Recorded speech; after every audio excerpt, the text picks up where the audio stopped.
Beating up over the thing to remember. The scene starts to crumble to the sound of the drums. Oh boy, there ain't no need to fight a tiger in the ring. It ain't no big thing, just show her a little. Betul saya itu jadi satu masa sejarah awal. Beberapa peninggalan purba menunjukkan bahwa nilai-nilai Pancasila sudah ada sejak dahulu di masa praksara sebelum abad ketiga Masehi. Nilai keutuhan saat itu antara lain terlihat pada sarana upacara keagamaan seperti negara atau gong perunggu yang ditemukan di banyak tempat mulai dari Sumatera hingga Alor Nusa Tenggara Timur. Nilai kemanusiaan dan persatuan juga berkembang yang terlihat pada jejak-jejak peradaban di zaman praksara itu. Antara lain adalah lukisan dinding gua. Banyak tempat di Indonesia terdapat lukisan gua seperti di Wamena, Papua, di Leang-Leang, Sulawesi Selatan hingga di pedalaman Kalimantan. Perkenalkan, saya Kalista Putra dari kelas 7D. Jejak peradaban lama yang mencerminkan nilai kemanusiaan juga terwujud dengan adanya patung-patung purba seperti di Lembah Badan, Sulawesi Tengah maupun di Gunung Dempo, Sumatera Selatan. Nilai kemanusiaan berupa kreativitas dan kesadaran berpikir makin berkembang setelah ada prestasi batu bertulis. Di sekitar abad ke-5 terdiri Kerajaan Tarumanegara di Jawa Barat, Kerajaan Kutai di Kalimantan Timur, disusun Kerajaan Kalinga di Jawa Tengah. Prasasti batu bertulis di zaman itu menunjukkan ketenteraman yang menjadi penada nilai persatuan hingga kerakyatan dan keadilan sosial masyarakat dalam keadaan damai dan makmur. Bangsa Indonesia makin meningkat. Di akhir abad ke-7 di Sumatera muncul kerajaan besar Sriwijaya disusul oleh Wangsa Jaya dan Syalender. Di Jawa, kerajaan kembar itu membangun Candi Borobudur sebagai candi umat Buddha terbesar di dunia. Ada Candi Prambanan sebagai candi umat Hindu. Candi-candi itu menunjukkan adanya nilai-nilai ketuhanan, kemanusiaan, persatuan, kerakyatan hingga keadilan sosial yang kuat. Kemakmuran bangsa dilanjutkan oleh Majapahit yang berdiri setelah mengalahkan pasukan Tiongkok.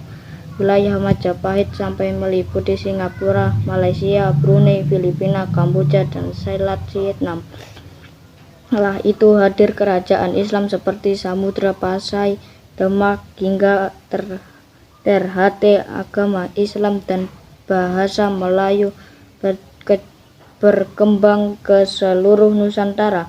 Di masa kerajaan Nusantara yang makmur tersebut, nilai ketuhanan dan keadilan sosial yang menonjol.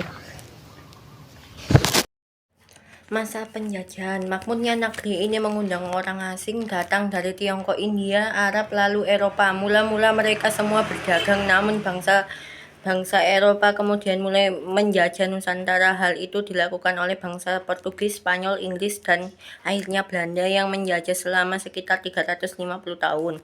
Di Sumatera terjadi perlawanan oleh Sultan Iskandar Muda, Sultan Badaruddin Singamaraja, Imam Bonjol dalam Perang Paderi 1803 sampai 1837 dan Cut Nyak-dien dalam Perang Aceh 1873 sampai 1904. Di Jawa terjadi Perang Diponegoro, Patimura di Maluku, Jelantik di Bali, juga Pangeran Antasari di Kalimantan juga mengangkat senjata.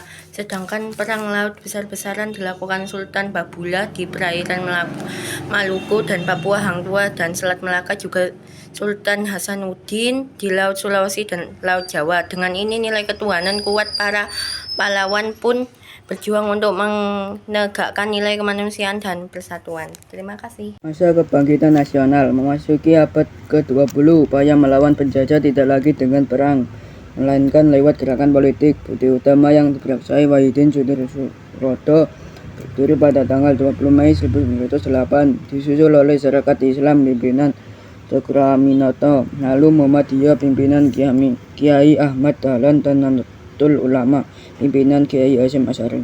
Dawes Dr. Cipto Mangunkusumo dan Ki Hajar Dewantara Muda yang mendirikan Indische Partij diasingkan ke Belanda.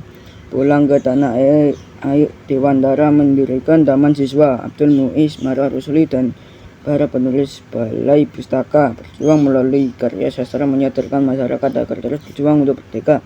Puncaknya adanya Sumpah Pemuda tanggal 28 Oktober 1928 saat para pemuda bersumpah untuk bersumpah darah berbangsa dengan bahasa satu yakni Indonesia. Setelah Sumpah Pemuda, nama Indonesia makin sering dipakai.